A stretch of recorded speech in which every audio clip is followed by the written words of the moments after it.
मुगल महान भवन निर्माता थे। उनके संरक्षण में सभी प्रकार की कलाओं, विशेषकर भवन निर्माण, चित्रकला और संगीत कला में विशेष उन्नति की। मुगल वास्तुकला, जो कि भारतीय, इस्लामी और फारसी वास्तुकला का मिश्रण है। मुगल शासकों को भवन बनाने का बड़ा शौक था।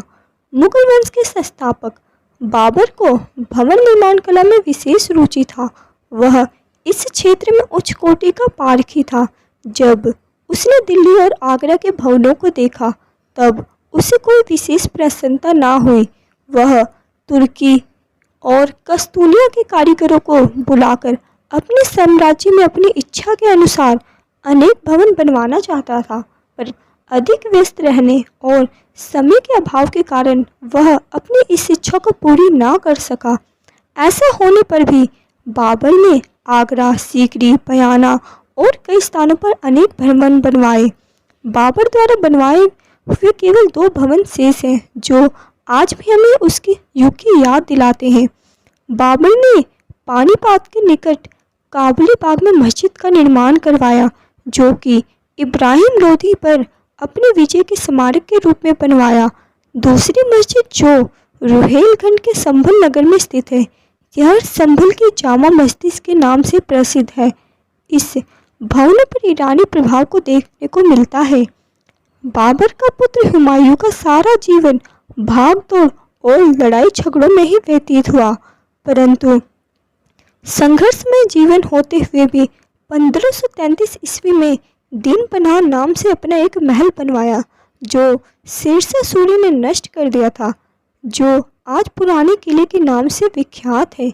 हुमायूं के बाद शेरशाह ने दिल्ली पर अधिकार करने के बाद शेरशाह नामक नए नगर की नींव रखी। वह किसी भी प्रकार से मुगलों से पीछे नहीं था।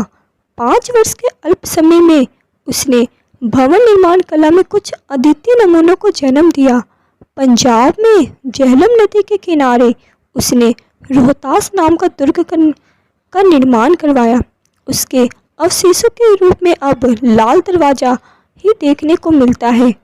1542 ईस्वी में शेरशाह ने दिल्ली के पुराने किले के अंदर किला-ए-कुना नामक मस्जिद का निर्माण करवाया।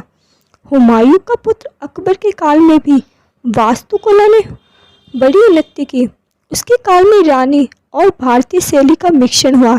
इस प्रकार हिंदू मुसलमान स्थापत्य कला का जन्म हुआ।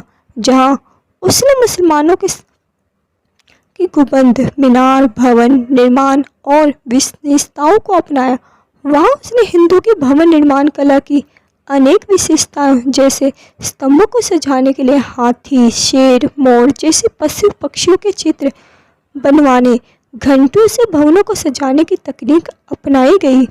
इस नीति ने हिंदू, मुसलमान और ईरानी भारतीय प्रभाव को एक दूसरे से मिलने जुलने को बड़ा प्रोत्साहन मिला। इस प्रकार national style of Indian architecture का जन्म हुआ। अकबर द्वारा बनाया दिल्ली में हुमायूं का मकबरा अकबर की कुछ प्रारंभिक इमारतों में से एक है। इसमें लाल पत्थर का प्रयोग किया गया है, परंतु सजावट के लिए संगमरमर का प्रयोग किया गया है। अकबर की सबसे प्रसिद्ध रचना फतेहपुर सीकरी है, जो कि 1559 से लेकर 84 ईस्वी तक शाही राजधानी भी रहा। अकबर ने इस नगर को सजाने के लिए अपनी सारी शक्ति लगा दी। जामा मस्जिद, जो कि अकबर ने गुजरात की विजय की स्मृति में बनवाया था। जामा मस्जिद, जो कि दक्षिण द्वार पर 134 फीट ऊंचा बुलंद दरवाजा बनवाया, जिसे निर्माण में लाल बालुआ पत्थर का प्रयोग किया गया है। इसे फतेहपुर का गौरव भी कहा जाता है। दीवाने आम, दीवाने खास, जोधा भाई का महल प्रसिद्ध है। शेख सलीम चिश्ती का अकबर द्वारा बनाई गई बुर्ज दरगाह थी, जो अपनी पवित्रता और सुंदरता के लिए देश भर में प्रसिद्ध हुई। अकबर ने इलाहाबाद में भी एक किले का निर्माण करवाया, जिसके अंदर आगरा और लाहौर के किलों की भांति उसने अनेक भवनों का निर्माण करवाया। इस भवन में 40 स्तंभों का महल अपनी सुंदरता और कला के लिए काफ़ी प्रसिद्ध है।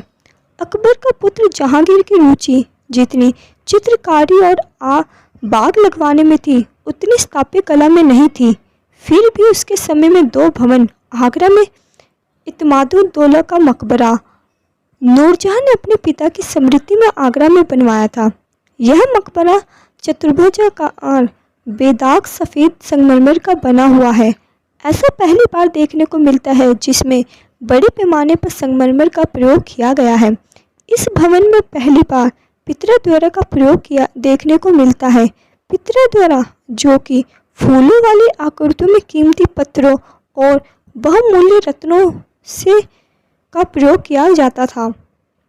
जहांगीर के काल में दूसरा प्रसिद्ध भवन सिकंदरा में अकबर का मकबरा है, जिसे जहांगीर ने स्वयं पूरा करवाया था।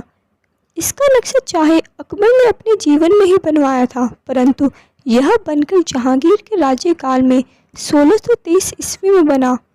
यह बौद्ध विहार के नमूने पर बना हुआ है। इसकी 5 मंजिलें ऊपर को कम होती चली जाती हैं। जहांगीर के काल में अन्य भवन लाहौर के निकट शाहदारा में विद्वान है। उसका अपना मकबरा है, जिसे बनाने की योजना तो चाहे पर उसने ही बनाई थी, परंतु उसे पूरा नूरजहां ने करवाया था। जहांगीर का पुत्र शाहजहां एक महान भवन निर्माता था। उसका राज्यकाल मुगल काल की वास्तुकला का स्वर्ण युग था। उसने लाल पत्थर के स्थान पर सफ़ेद संगमरमर का अधिक प्रयोग किया था। छतों और दीवारों की शोभा बढ़ाने के लिए सोना, चांदी, कीमती हीरे जवाहरात और रंग बिरंगे पत्थरों का प्रयोग किया गया था। प्राकृतिक दृश्यों, पशु पक्षियों के चित्र भी बनाए गए। शाहजहां ने अपने साम्राज्य को अनगिनत शानदार भवनों से सजा दिया, जिसमें आगरा का ताजमहल प्रसिद्ध है। मोती मस्जिद, लाल किला, लाहौर के निकट जहांगीर का नगर, म्यूर सिंहासन इत्यादि भवन प्रसिद्ध हैं। शाहजहां की मृत्यु के पश्चात भवन निर्माण कला में बड़ी तीव्र गति से गिरना प्रारंभ हो गया। औरंगजेब अवश्य एक ऐसा मुगल सम्राट था जिसने कला के विकास को प्रोत्साहन देने की बजाय उसे समाप्त करना चाहा। इस कला में उसे कोई रुचि ना थी और ना ही उसके पास इतना धन था कि इस कला को संरक्षण प्रदान कर सकता था। फिर भी उसके काल में कुछ इमारतें बनी। दिल्ली के लाल किले में स्थित मोती मस्जिद, लाहौर का बादशाही मस्जिद, रबिया बीबी का मकबरा प्रसिद्ध है।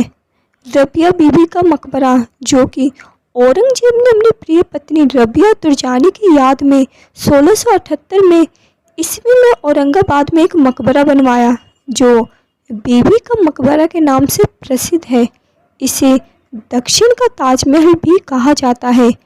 औरंगजेब के समय स्थापत्य कला का पतन होना प्रारंभ हो गया और वह उसके उत्तराधिकारियों के समय में भी चलता रहा।